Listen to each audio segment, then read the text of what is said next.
नमो नमो मित्रों, आइए समास की अगली कड़ी में हम लोग जो है कर्मधारय समास को पढ़ते हैं। आज हम पहले ही लिख लिए हैं क्योंकि लिखने लगते हैं ना तो थोड़ा टाइम ज़्यादा चला जाता है और लिखे रहो तो वो ज़्यादा सही रहता है, केवल व्याख्या करनी रह जाती है। ठीक है ना, तो आइए पढ़ते हैं कर्मधारय समास। ठीक है, इसकी परिभाषा ये है कि विशेषणम विशेषण बहुलम।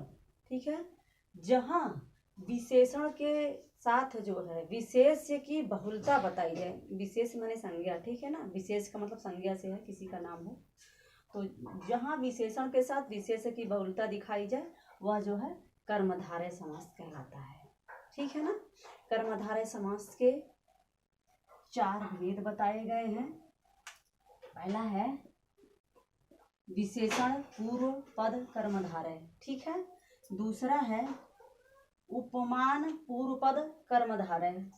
ठीक, तीसरा है रूपक कर्मधारय और चौथा है उभय पद विशेषण। ठीक है ना, आप सिर्फ उदाहरण जाने रहिए कि ये कर्मधारय में आता है कि नहीं आता। ठीक है ना, आइए समझ लेते हैं कि विशेषण पूर्व पद कर्मधारय किसे कहते हैं। जैसे लिखा है विशेषण पूर्व पद कर्मधारय। विशेषण माने होता है विशेषता। ठीक है ना, यानी किसी की जब विशेषता बताई जाए उसी को कहते हैं विशेषण। अर्थात जब कर्मधारय समास में पहला पद विशेषण होता है तो पूर्व पद विशेषण कहलाता है। ठीक है ना, जैसे आपका भी नाम लेके कह दिया जाए कि वो विद्वान लड़का, ठीक है ना, या क्लास में 1 नंबर पे रहने वाला, मतलब पढ़ने में बहुत अच्छा लड़का, तो जैसे बहुत अच्छा ये क्या हो गया, ये विशेषण हो गया। ठीक है ना, यह गुणी लड़का, कोई गुणवान है। ठीक है ना, तो देखिए यहाँ एक उदाहरण हम सिर्फ लिख दिए हैं। लिखा है कृष्ण सर्पः। ठीक है ना, तो कृष्ण ये क्या है, ये इसकी विशेषता है। ठीक है ना, काला, यानी सर्प कैसा है, काला का लूटा भुजंगा है, काला सर्प। ठीक है ना, तो सर्प ये जो है क्या है, ये संज्ञा है, एक प्राणी का नाम है, पेट के बगल सरकने वाला। और कृष्ण जो है उसका कलर हो गया काला। ठीक है ना, तो जहाँ विशेषण, ध्यान देना कि जहाँ विशेषता, विशेषण माने होता विशेषता पहले बताई जाए उसी को क्या कहते हैं, विशेषण पूर्व पद। मान लीजिए कि कृष्ण सर्प ना आ जाए तो जैसे मान लीजिए नीलोत्पलम आ गया।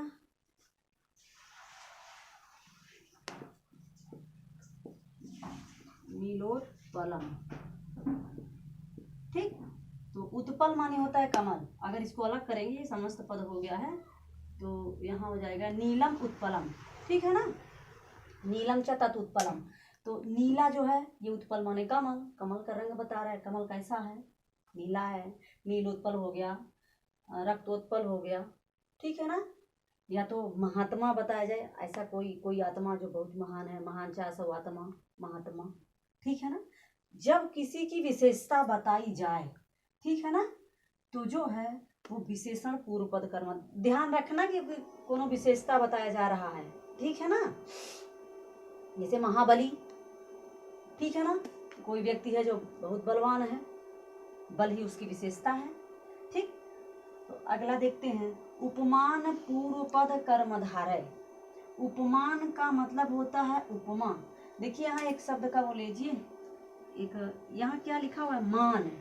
ठीक है ना, मान सम्मान, सबसे ज्यादा मान सम्मान किसका होता है, जो रोज रोज घर में रहता है कि जो प्रदेश में रहता है, नौकरी करता है। तो आप ये देखेंगे कि सबसे ज्यादा उसका सम्मान होता है जो कभी कभार आता है। ठीक है ना, तो बस आप ऐसे ही समझिए। ठीक है ना, उपमेय उपमान, तो मान से समझिए मान सम्मान। मान सम्मान किसका होता है, जो दूर होता है।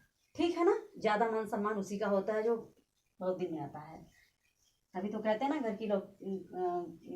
घर की मुर्गी दाल बराबर, तो इसी से समझिए। ठीक है ना, अमान का मतलब दूर, मान सम्मान माने जो दूर है उसका मान सम्मान। और तो इसका ये अर्थ समझना है कि यहाँ लिखा है उपमान पूर्व पद कर्मधारय। जब पूर्व पद उपमावाची हो, उपमा माने किसी की तुलना की जाए, जो उन्हें से तुलना की जाए, वो सामने विद्यमान ना हो। ठीक है ना, जैसे यहाँ लिखा है घन श्याम। ठीक है ना। तो घन माने होता है बादल, और श्याम माने होता है कोई सांवला लड़का है या भगवान कृष्ण, वैसे तो घनश्याम कृष्ण का विशेषण है, कृष्ण का नाम है, ठीक है ना। इनकी उपमा जो है बादल से की गई है। तो बादल दूर है, बादल थोड़ी ना किसी के घर में रहता है कि वो घन है और घन के जैसा ये श्याम है, ठीक है ना। तो घन का मतलब ये दूर रहता है, बादल दूर है। हमेशा जो उपमा होती है दूर वाले से दी जाती है, ठीक है ना, इसीलिए तो इसको उपमान पूर्व पद कह दिया गया। तो घन श्यामा, बादल के समान काला, ठीक है ना। तो किसी दूर से अगर तुलना की जाए किसी दूर की वस्तु से, तो वहां जो है उपमान पूर्व पद होता है। आगे देखते हैं, रूपक कर्मधारय। रूपक का मतलब होता है जब रूपी अर्थ आए, ठीक है ना। जैसे यहाँ लिखा है विद्या धनम, अर्थात विद्या रूपी धन, ठीक है ना, विद्या रूपी धन। तो क्या हो गया, या तो एक हो गया जैसे चरण कमल, चरण कमलम, ठीक है ना। तो चरण रूपी कमल, ठीक, चरण की तुलना किससे की जा रही है, कमल से। जैसे यहाँ जो है विद्या की तुलना किससे की गई है, धन से की गई है ना, विद्या रूपी धन, ठीक है ना। और इसी तरह से चरण रूपी कमल। आइए देखते हैं आगे, उभय पद विशेषण। अब देखिए उभय पद, उभय पद का मतलब होता है जिसमें दोनों पद विशेषण हो, ठीक है ना। जैसे यहाँ लिखा है शीतोष्णम, इन दोनों में ना बड़ा घमासान रहता है। घमासान ये रहता है कि समझ में नहीं आता कि इसमें शीतम च उष्णम, शीतोष्णम में द्वंद्व समास लगा दें कि कर्मधारय समास, ठीक है ना। तो हमेशा ध्यान देना कि शीतोष्णम में कर्मधारय समास है, किसी किसी किताब में जो है ये द्वंद्व समास में भी आ जाता है, क्योंकि आपने वहां पढ़ा है कि चा के अर्थ में द्वंद्व होता है, ठीक है ना। लेकिन ध्यान रखना कि शीतोष्णम हमेशा कर्मधारय समास है, ठीक है ना। इसमें दोनों पद विशेषण है, जैसे शीतम उष्णम, ठीक है ना, शीतम चा उष्णम चा, ठंडा और गर्म, शीत माने ठंडा, उष्ण माने गर्म, ठीक है ना। इसी तरह से इसको जो है रक्तम पीतम भी कह सकते हैं, रक्त माने लाल, पीतम माने पीला, रक्तम पीतम हो गया, चरा चरम हो गया, ठीक है ना। कृष्णम श्वेतम हो गया, काला सफेद, नीला पीला, हरा हरा गुलाबी, ठंडा गरम, ठीक है ना। तो जो ये विशेषण दोनों पद हो तो उसको उभय पद विशेषण कहते हैं, ठीक है ना। तो आइए कर्मधारय समास समाप्त होता है। अब जल्दी से द्विगु समास भी देख लेते हैं, बहुत छोटा सा है। देखिए द्विगु समास में यहाँ बैठे थे, इसको भी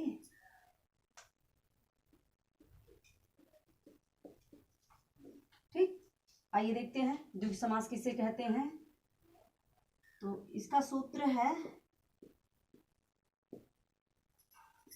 संख्या पूर्वो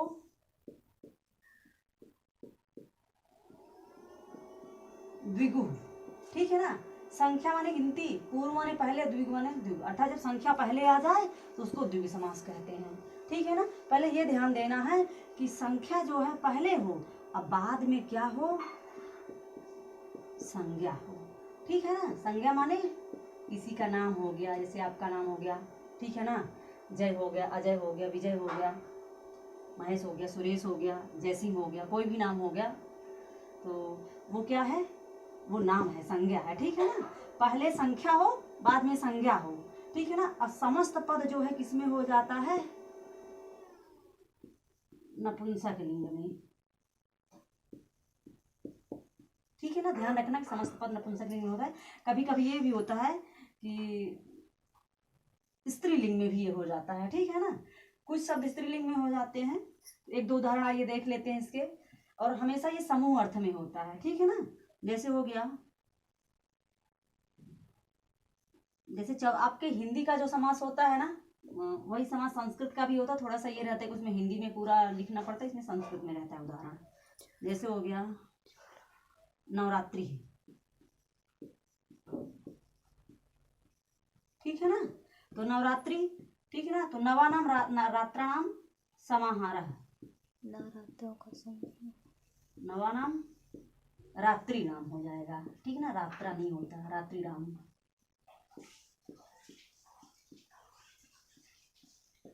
समाहार है, ठीक है ना। नवरात्रि हो गया।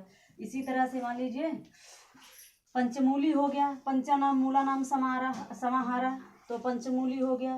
पंचवटी हो गया कि पंचानाम वटानाम समाहारा। हमेशा पंचगवम हो गया कि पंचानाम गवानाम समाहारा, 5 गायों का समूह, ठीक है ना। गांव का नाम हो गया कि पंचानाम ग्रामानाम समाहारा, 5 गांवों का समूह। चौराहे का नाम हो गया कि 4 राहों का समूह, चौराहा चतुर्नाम,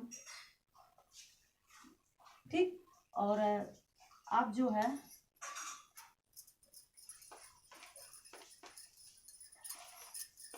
थोड़ा सा ये ध्यान देना कि जब कभी नदीवाची नाम आएगा, ठीक है ना, नदीवाची शब्द आएगा, उसके साथ आप क्या करेंगे, अव्ययी भाव समास, ठीक है ना। पंचनदम हो गया, या तो जो है इसके अलावा 1-2 और उदाहरण मिलते हैं इसके, जैसे हो गया द्वियमुनम हो गया, सप्तगंगम हो गया, पंचगंगम हो गया, ठीक है ना। तो द्विगु किसका सिर्फ इतना ही उदाहरण आप जानिए, ठीक है ना। आगे जल्दी से आइए देख लेते हैं हम।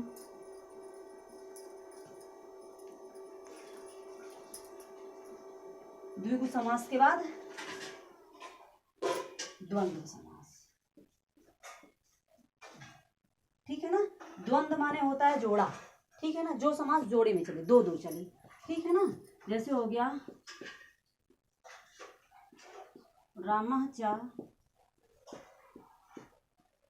विष्णुः च, इसको पहचाने का एक ही ट्रिक है प्राय, इसका सूत्र भी है, 4 थे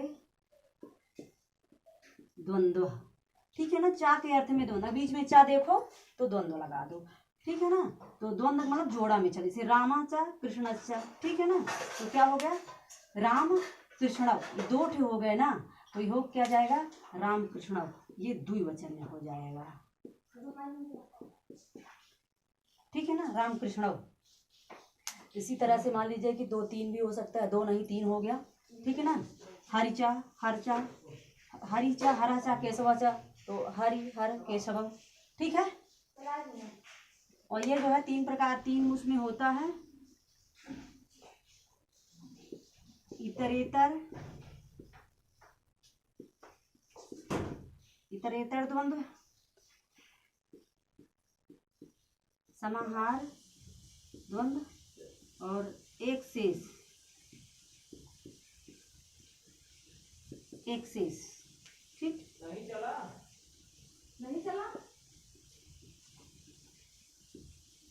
इतरेतर, समाहार और एक शेष, ठीक है ना। इतरेतर द्वंद्व में आपका रामाचा कृष्णाचा हो गया, ठीक है ना। ये भी द्विवचन में होगा या बहुवचन में दिखा, तो आप जो है इसको इतर, इतर का मतलब होता है इतर, इतर माने अलग अलग। देखिए जहाँ लिखा हुआ दिख रहा है ना राम कृष्ण, यहाँ दोनों समझ में आ रहा है, इतर इतर।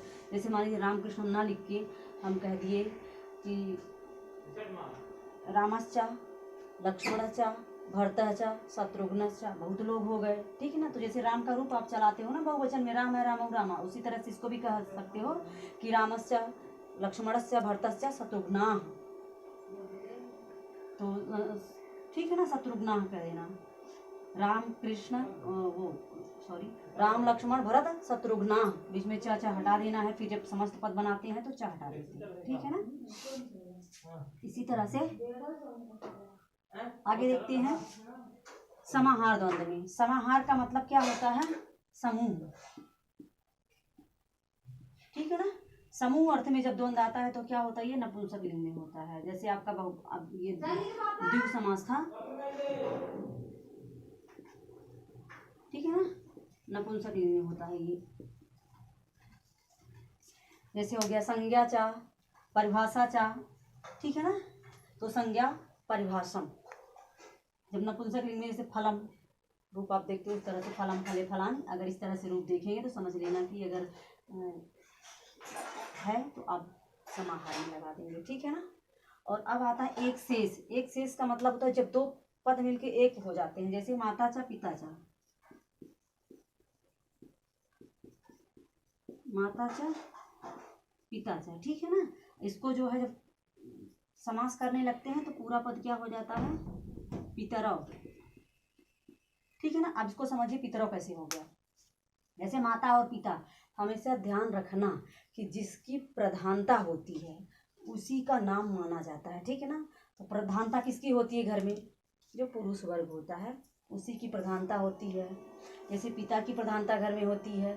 ठीक है ना। यानी पुरुष को श्रेष्ठ बताया जाता है, इसीलिए यहाँ पितरव कह दिया, मातरव नहीं कह दिया गया, पितरव कह दिया गया। ठीक है ना। इसी तरह से आप हर कैटेगरी में जानेंगे। ठीक है ना। जैसे मान लीजिए हंस और हंसी हो गया, तो हंस श्रेष्ठ है हंसी से, मतलब पुरुष श्रेष्ठ होता है, बस आप इतना जाने पुरुष श्रेष्ठ होता है। ठीक है ना। हंस और हंसी है तो आप कह दीजिए हंसम। मयूरी च कुकुटी च, मोरनी और मुर्गी, तो मयूरी कुक्कुटा। तो ये ठीक है ना। तो ठीक है, आज के वीडियो में सिर्फ इतना ही। आपकी परीक्षा भी समीप है, तब तक के लिए नमो नमः। अगले वीडियो में हम बहुब्री समास लेके आते हैं। ठीक है।